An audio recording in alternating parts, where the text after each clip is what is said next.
A ver, ¿de dónde surge la fuerza para mantenerse firme cuando las creencias más profundas se ponen a prueba? O sea, ¿cómo puede una convicción interna, algo tan intangible, superar la persecución más feroz, la más organizada?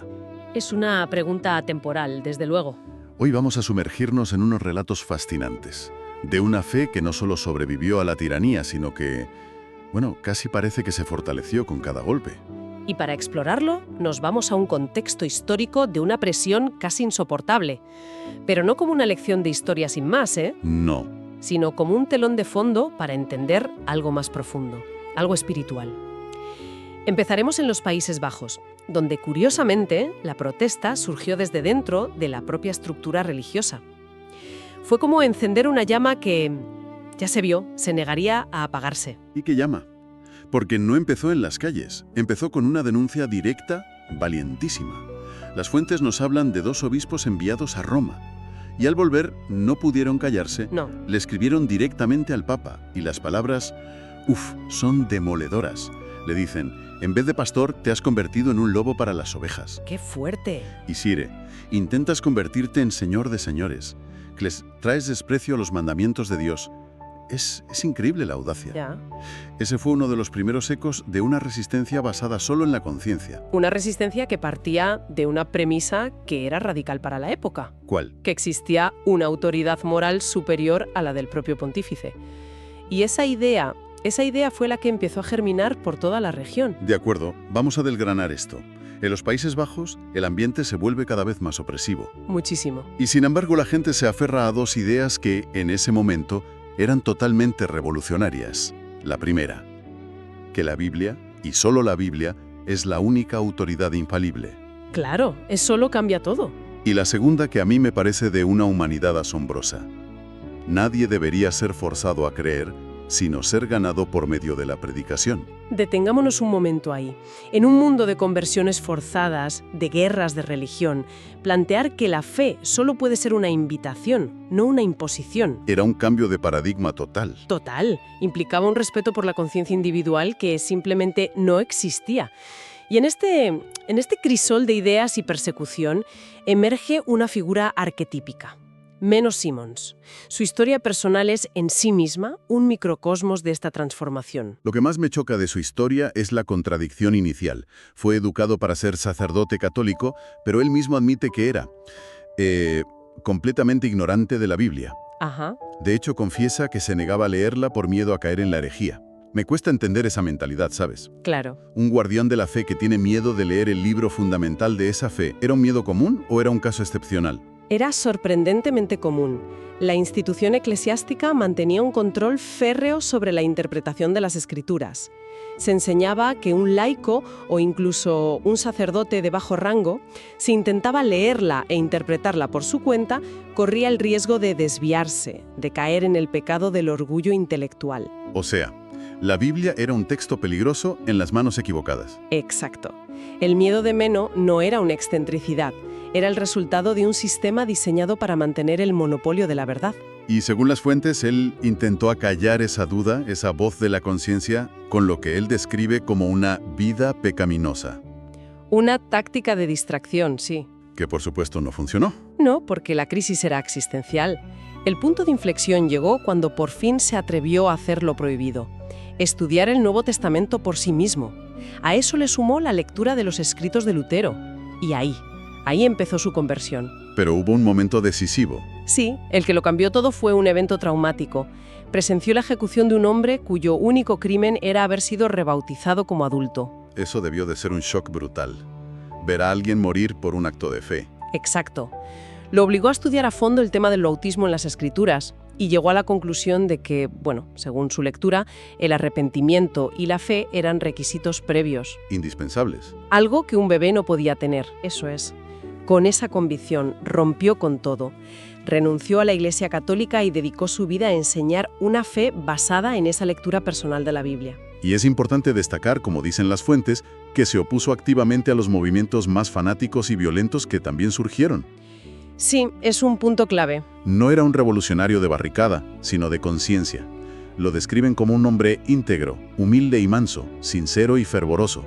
Su revolución era interna, espiritual. Espiritual, sí, pero es crucial entender que para sus contemporáneos esa distinción no estaba tan clara.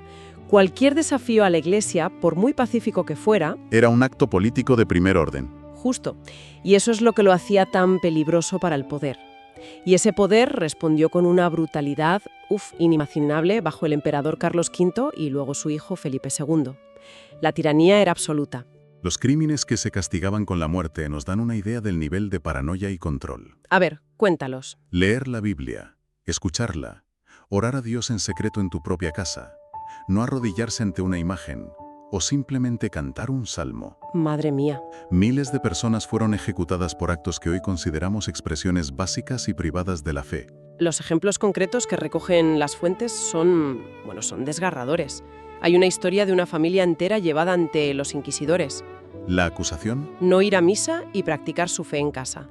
Cuando le preguntaron al hijo menor qué hacían, su respuesta fue de una inocencia aplastante. Dijo: nos arrodillamos y pedimos a Dios que ilumine nuestra mente y perdone nuestros pecados. Oramos por nuestro rey para que su gobierno sea próspero, pedimos por nuestros oficiales. es increíble. Estaban orando por el bienestar de sus propios perseguidores. Ya ves. Y a pesar de esa demostración de civismo, el padre y uno de los hijos fueron condenados a la hoguera. Lo que me parece casi sobrehumano es la serenidad con la que afrontaban la muerte. Ahí es donde vemos esa fortaleza de la que hablábamos al principio. Y no solo los hombres. Las fuentes destacan la increíble entereza de las mujeres.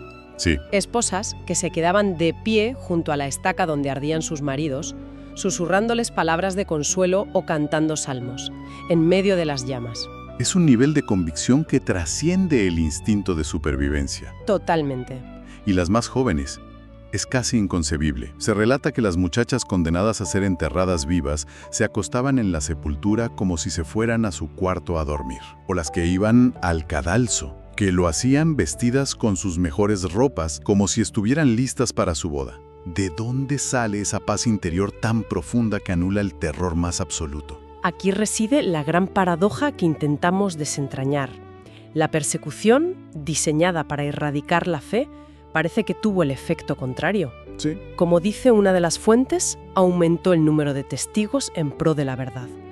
Cada ejecución no era un final, sino una semilla. Claro. Psicológicamente, cuando una persona ve a alguien morir con tal serenidad por una creencia, esa creencia adquiere una fuerza y una legitimidad inmensas. La persecución, en lugar de destruir, validaba la fe a los ojos de los demás. Exacto. Y al final esa perseverancia inquebrantable encontró su victoria terrenal cuando Guillermo de Orense concedió la libertad de culto. La perseverancia fue, literalmente, el camino a la liberación. Es increíble pensar que una resistencia tan brutalmente reprimida no solo sobrevivió, sino que se convirtió en una idea imposible de contener. Claro. Y las ideas, a diferencia de las personas, no pueden ser encarceladas ni quemadas. Inevitablemente, esa llama de los Países Bajos encontró la manera de saltar hacia el norte. Exacto. Y lo hizo de una forma muy distinta, pacíficamente. Ujú. Las ideas de la Reforma llegaron a Escandinavia no a través de la rebelión, sino del conocimiento. Llegaron en las mentes de los estudiantes que volvían de Wittenberg y en las páginas de los escritos de Lutero. Y aquí tenemos otra historia personal fascinante, la de Tausen, el reformador de Dinamarca. Sí, Me parece un caso de estudio sobre cómo el control puede ser contraproducente. Era un joven monje, brillante, un talento tan prometedor que sus superiores decidieron invertir en su educación. le dieron permiso para estudiar donde quisiera, con una sola condición, una prohibición expresa. No podía ir a Wittenberg. La fruta prohibida, claro. Por supuesto. Temían la peligrosa herejía de Lutero. Así que lo enviaron a Colonia, uno de los baluartes del catolicismo. Pero allí, Tausen se sintió insatisfecho con la escolástica que le enseñaban. No le llenaba. No. Y claro, mientras estaba allí empezaron a caer en sus manos los escritos de Lutero. Los leyó con una fascinación creciente y sintió un deseo irrefrenable de escuchar a ese hombre en persona. Se enfrentó a una decisión crucial: obedecer a sus superiores y mantener una carrera prometedora. O arriesgarlo todo por seguir lo que sentía que era la verdad. Y tomó su decisión. Vaya que sí. En secreto, desafiando la prohibición, se matriculó en Wittenberg. Cuando regresó a Dinamarca, fue muy cauto. no reveló su secreto, pero empezó a trabajar sutilmente. Abrió la Biblia y, en lugar de las doctrinas tradicionales, predicó a Cristo a sus compañeros monjes, buscando guiarlos a una fe más pura. Pero su superior, que había puesto en él todas sus esperanzas como futuro gran defensor de Roma, se dio cuenta. Claro. Se enfureció y lo castigó. Lo trasladó de monasterio y lo confinó en su celda. Y aquí es donde la historia da un giro, de una ironía maravillosa. La celda, diseñada para silenciarlo, Se convirtió en su púlpito. Desde las rejas compartía lo que había aprendido con los otros monjes. sus carceleros cometieron un error táctico monumental. Si hubieran seguido el manual de la Inquisición, lo habrían encerrado en una mazmorra para que nadie volviera a oír de él. Pero no lo hicieron. ¿No? Frustrados por su creciente influencia, simplemente lo expulsaron del monasterio. Y la ironía es que justo en ese momento se había proclamado un nuevo decreto real que ofrecía protección a los predicadores de la nueva doctrina. Un momento. ¿Me estás diciendo que lo expulsaron del monasterio y justo entonces apareció una ley que lo protegía? Tal cual. La sincronización es casi perfecta. Parece un giro de guión. Totalmente. Al expulsarlo, básicamente lo liberaron y lo empujaron a la esfera pública. De repente, Tausen se encontró con iglesias abiertas para él y multitudes que se agolpaban para escucharlo. El intento de reprimirlo provocó su expansión. El esfuerzo por extinguir su influencia solo sirvió para ampliarla. En poco tiempo, toda Dinamarca aceptó oficialmente la fe reformada. Y una historia con un patrón similar se desarrolla en Suecia con los hermanos Olavo y Lorenzo Petri. Sí, ambos habían estudiado directamente con Lutero y Melanchthon. Formaban un equipo perfecto, ¿no? Sí, y se complementaban de maravilla. Olavo era el predicador, elocuente, carismático, el hombre de acción. Lorenzo, por su parte, era más como Melanchthon. Reflexivo, tranquilo, el erudito. El pensador estratégico. Exacto.